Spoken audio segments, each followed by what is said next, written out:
This is the first movie in a while that actually managed a surprisingly effective twist ending. Well played. Hello everyone and welcome back to the Dragon's Library. Today I am reviewing Don't Worry Darling, a new thriller that appeared in theaters this weekend. So, let's go over the premise. Don't Worry Darling follows Alice, played by Florence Pugh, a 1950s housewife living with her husband in an experimental utopian community as a part of the mysterious Victory Project. After a disturbing encounter, Alice's idyllic life becomes a waking nightmare, and it becomes clear something sinister is hidden behind her community's facade. So after an intro like that, I just know the movie buffs are already making comparisons between Don't Worry Darling and David Lynch. The movie plays into disturbing stuff happening in a seemingly normal American suburb. This quickly turns into cult, secret government project, twist perceptions of reality, all wrapped up in a critique of 1950s nostalgia and how love can become toxic. So, moving on to the characters, Florence Pugh shines as Alice, fresh from guest starring as Yelena in the MCU. She portrays Alice with a wonderful sense of purpose as the character uncovers the lies around her. Her husband, Harry Styles, also gives a good performance, especially in the third act when he experiences his breakdown and eventually goes into sort of an antagonistic role. Chris Pratt is the sinister, cultish leader of the community and our main antagonist throughout the first part of the movie. The actor does a great job with the upbeat and positive cult leader, however the character himself is not really fleshed out, being largely ignored after the dinner scene. Aside from them, Olivia Wilde does an amazing job as Alice's best friend. The constantly relaxed and strangely observant Bunny serves as a great foil to Alex. The twist at the end serves to further her story in an interesting, if slightly predictable fashion. Once the main twist is revealed, it doesn't take long for someone to guess what her deal is. Moving on to the technical side, the movie is well shot and edited with some creative scenes. A lot of the hallucinogenic / reality distorting scenes are pretty creative. The standout for me was the glass panel slowly crushing Alex against the wall. This also does a great job making the viewer question the reality of what Alice is experiencing, leaving them just as confused as her. However, despite being called a thriller and seemingly trying to frighten the viewer, there is a lack of actual danger. The strange anomalies never seem to physically affect Alice after the first view, so any sense of danger fades away rather quickly. While the twist ending is well executed, at least in my opinion, managing to surprise me while staying consistent with the rest of the movie, there is a jarring transition from the second act to the third act, with very little build-up. You kind of just jump from the second act from, everything is normal, Alex experiences her breakdown. Okay, we're going to move into the climax now. It's like, no, everything's back to normal now. Okay. Then within like 2 minutes while they're home, Alice figures everything else, which just, it's really jarring to just go from there. It's like, couldn't you just have her figure out there? Why have this like set her back to normal thing? And then we get a flashback that explains everything, or explains the twist at least, which you figure out the full twist probably within the first 2 minutes. You didn't really need that whole thing. They could have cut that down to half its time. Before, all of a sudden, time for the climax. It just feels a little rushed when put next to the rest of the movie, which is a lot slower paced. I'm not really going to say it's slow paced, I said it's slower. There's a lot more like subtle build up, and I was kind of expecting the climax to happen like 5 minutes earlier, if that makes sense. So it's just a little off. In conclusion, Don't Worry Darling is an interesting movie, with some original ideas and creative visuals.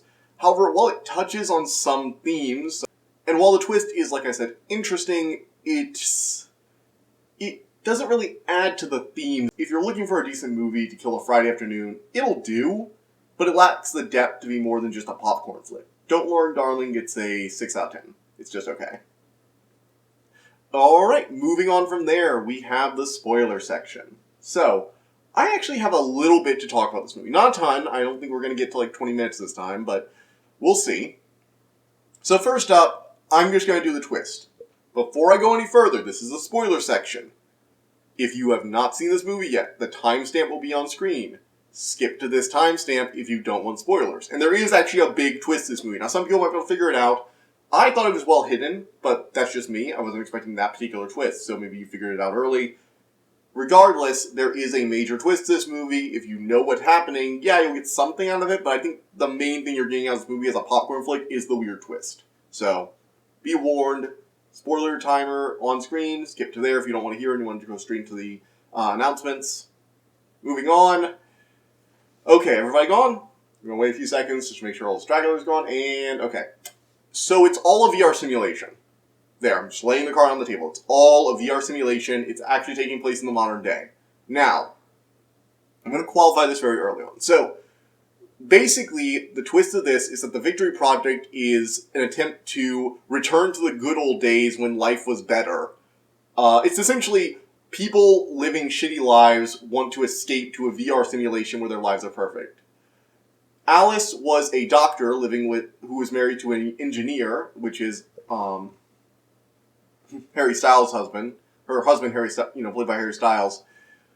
And he got fired, and so she had to take up a bunch of extra shifts and stuff like that. And she was constantly exhausted, and so they had this really loving relationship. From what we've seen, again, it's heavily distorted by both her and his perceptions, so it might not have ever been as perfect as they think. It seems to have been slightly toxic on some level to begin with. At least that's my opinion. I'm not great at judging relationships, but anyhow, he couldn't get another job and started watching these weird cultish podcast things about the Victory Project. About how you wish you could go back to the days where you could live a normal life? Don't you feel like the world doesn't need you, like it's cruel and empty and pointless and horrible? And meanwhile, he feels like his wife, Alice, is becoming very distant from him because he has all these shifts. She'll go in for 30-hour shifts, come back, sleep 6 to 8 hours, and then have to go on another full-on shift in order to pay their bills. Because he's not, making a ton of money anymore. And whenever she comes home, he's like, hey, so I was gonna, make something. I didn't know what you wanted. It's like, oh, I don't have my phone. It's like, well, you could, put your phone on. It's like, look, I was in the ER. I'm just really tired. I'm gonna grab something. It's like, well, how about we, cuddle? Or, no, look, I'm really tired. I just need to go to bed. And he just does not get the message, at all. And he seems to have gotten slightly resentful, but also, not, angry at her. He is angry at her. He's kind of entitled, but he also, there's a message about toxic love here and how he feels like she's having to work all these hours for him. So he joined the Victory Style, goes through their thing, and he becomes this recluse. And one day when she comes home, he drugs her. And the Victory Society is essentially this super secret group. So you can find out about them online. And in order to know what the project's actually about, you have to get into them. There's a whole interview process and NDAs and all sort of stuff. And, they will actively hunt you down if you spoil their secrets, that kind of thing. Anyway, they start talking about you're required to for the maintenance of your wife, which is already pretty creepy when you say that out loud. That one line about, you will be responsible for the maintenance of your wife, are you okay with this? Was probably one of the moments I was just like, wow, that is, direct. But, anyway, so basically, he decided to work for the Victory Society. Apparently he's doing some unknown job for them in the real world. And every day, all the husbands, leave the neighborhood. All the women line up, give them a kiss, they all leave, and, it's that weird conformist, we're all the same suburbia thing where everything's, happening, completely together. They drive out to this giant facility out in the middle of the desert, away from the actual community, and there's a rumbling, and then all of a sudden, they're in the real world. Now, the women just believe they've gone to their jobs, and that's because they were all drugged, chained to their beds, and then injected with IV drips so that they could be brainwashed and then dropped into this world thinking that nothing was wrong with it. And you get some, early signs this is not wrong. When Alice first starts going over, you suddenly she realizes early on that, everyone has, the same 3 elements making up every part of their backstory. So they all met in one of 3 ways. Half the people there met by dropping a ticket on a train and the husband picking it up, that kind of thing. And they all honeymooned in the same 3 spots. They all did this. Because it's a lot of work to program multiple backstories, so they basically just, proceduralized their backstories. When they were, mentally manipulating them to get them in the simulation. And one of the women in the, in the community who's married to someone else is saying that everything's wrong. Apparently she went to the desert with her son. Her son went missing. She claims they took him from her to punish her, and she now knows the truth, and she's trying to tell him everything's wrong. Alex used to be friends with her. They went away from her, and while Alice is heading to, go shopping for the day in the trolley, she sees a plane go down. The driver says he couldn't see it. Seems to be getting really shifty. She asks him to take her over to where the plane went down to, go help. He's like, oh, we don't go out there, ma'am. And she goes out there. She can't find the plane, but she does find the facility. She goes to it. Something really weird happens. She wakes up in her bed, and then she starts experiencing these distortions about the world. And it's basically her mind trying to tell her this isn't real, my past isn't real, none of this is real. She doesn't really know what's going on, but she just, like, suddenly knows this isn't right. So we need to leave, something's wrong. And honestly, so a lot of the reality distortion there is, like, really interesting. There's not really a threat to it, though. Like I said earlier, after the first few incidents, you suddenly realize there's not really any danger, which is part of the point. So VR simulation is supposed to be like a perfect world. Of course, there's not that much real danger. You can die in the VR simulation if you die. In real life, you die in the VR simulation. It's kind of stupid, though. I don't get why it's a thing, but it is. We only find that later on when she kills her husband.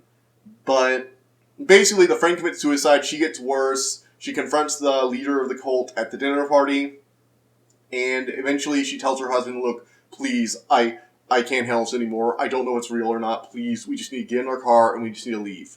And he says, like, all right, we'll get in the car. And then he actually betrays her.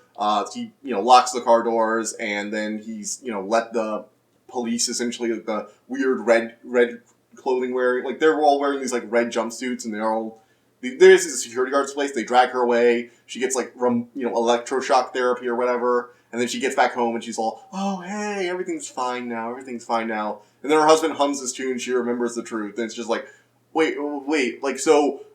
months of her humming this tune and having this, like, mental breakdown didn't reveal the truth to her. But she hears it now after the first thing, and suddenly it all comes floating back. It's like, it's weird, really weird, and I don't think it fits, personally.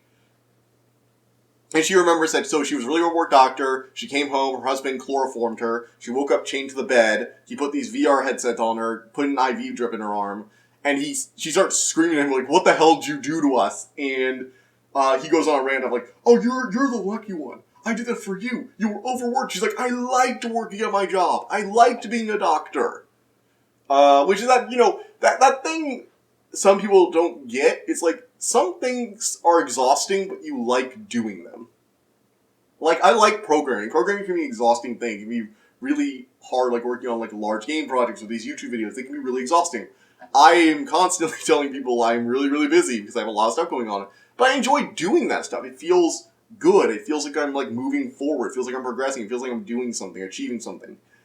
And he just doesn't seem to get it. He's like, I give you everything. This is a perfect world. Like, you can go to the mall and shop as much as you want. You can live in this perfect home. I have to leave every day to go, work for the Victory Society in the real world to keep us in here. And he, does all that. And eventually they fight. She kills him.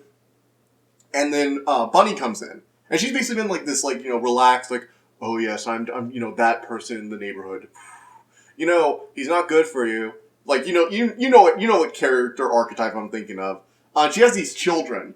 And the moment you realize the VR world's weird, there are two options for the kids. A, there are kids hooked up to IV drips, stuck in a world that is never going to change.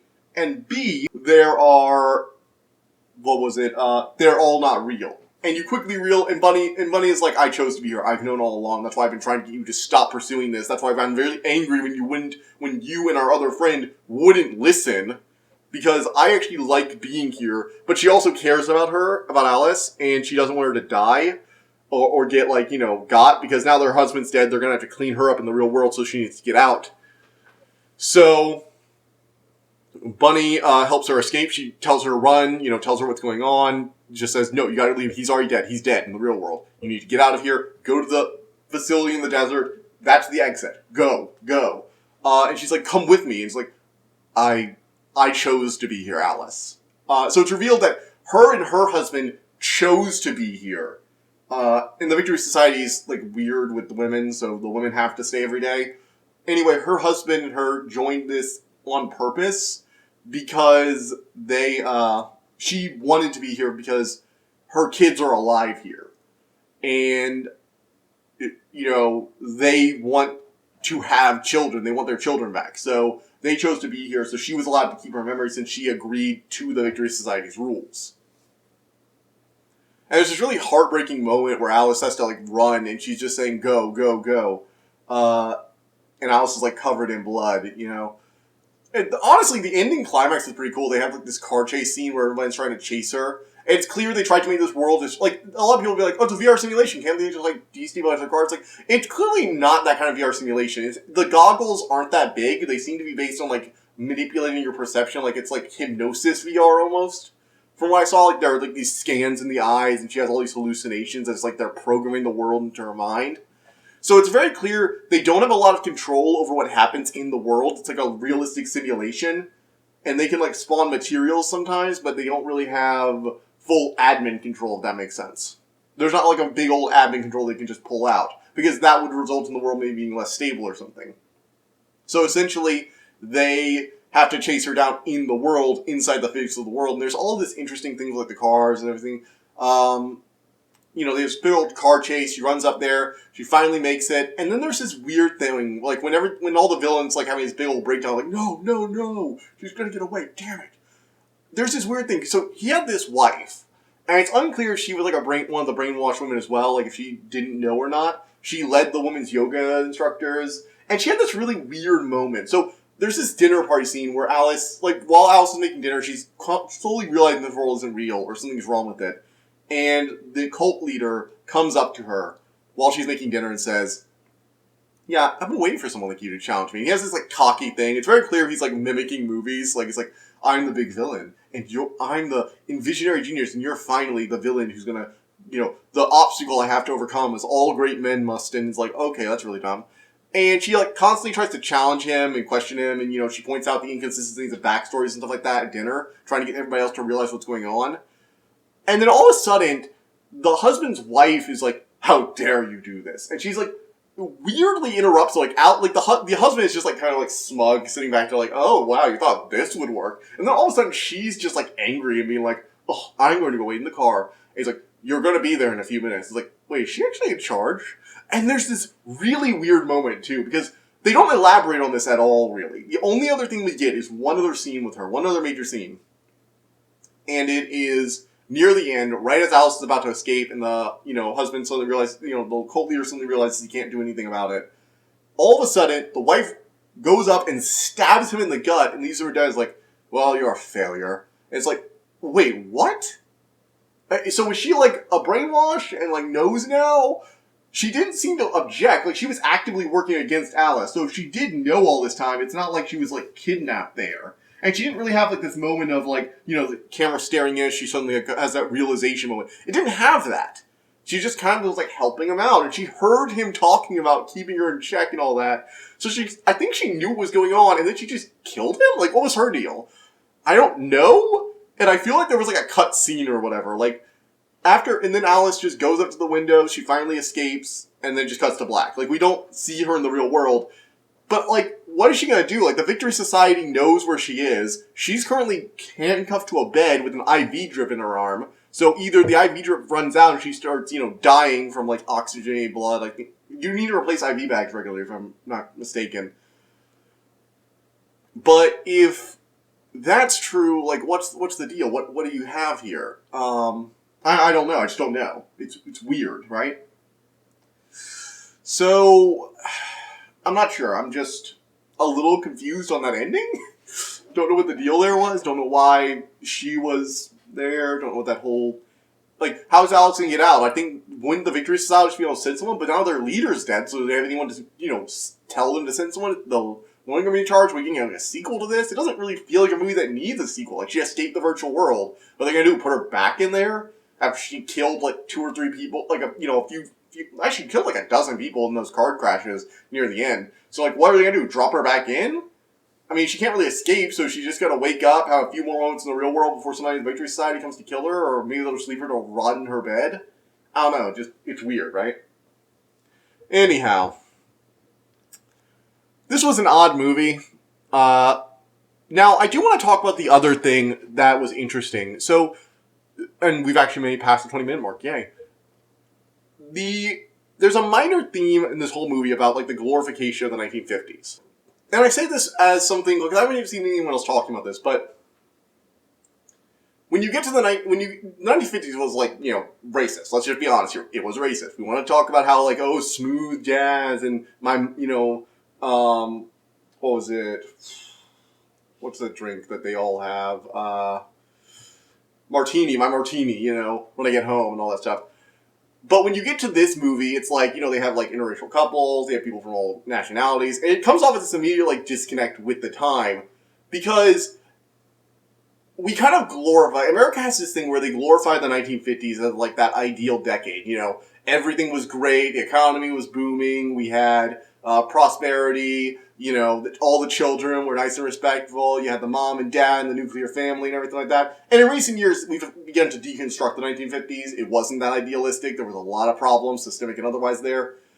And this movie kind of talks about the way we glorify it. Like the 1950s in this, they tried to create a perfect world, and the time setting they used was the 1950s, but it's stripped of all the things that we don't want the 1950s to represent. However, while I could see a theme there, they don't really build on it. Like there's the foundation for a theme, like the setting is right for this theme to be explored, but they don't really explore it, you know?